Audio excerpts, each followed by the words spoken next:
ফুটবলের দুনিয়ায় এমন একটা সম্পর্ক আছে যেটা ট্রফি দিয়ে নয়, ভালোবাসা দিয়ে তৈরি হয়েছে। সেই সম্পর্কের নাম বাংলাদেশ-আর্জেন্টিনা। ফুটবল বিশ্বকাপ এলেই বাংলাদেশের অলিগলি ছেয়ে যায় আকাশে সাদা পতাকাতে। লাখ লাখ মানুষ রাত জেগে চিৎকার করে আর্জেন্টিনার জন্য। তবে এই ভালোবাসা শুধু বাংলাদেশ পর্যন্তই থেমে থাকেনি, পৌঁছে গেছে আর্জেন্টিনার খেলোয়াড়দের হৃদয়ে, আর্জেন্টিনার মানুষদের হৃদয়ে।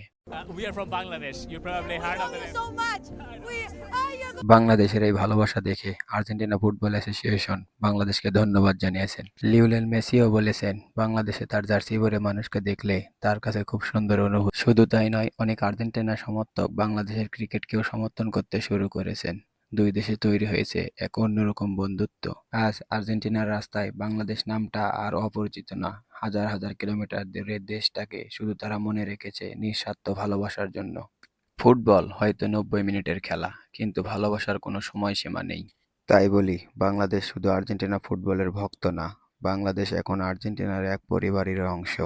দুনিয়াতে অনেক বড় বড় ফুটবল টিমই আছে, কিন্তু আর্জেন্টিনার মতো ভালোবাসা ফেরত দিতে অন্য কোনো টিমকে দেখিনি। তাই তো আর্জেন্টিনা টিমকে আমাদের এত ভালো লাগে, এত ভালোবাসা আর্জেন্টিনা টিমের প্রতি। পরিশেষে একটা কথাই বলবো, ভামোস আর্জেন্টিনা, ভালোবাসা নিও বাংলাদেশ থেকে।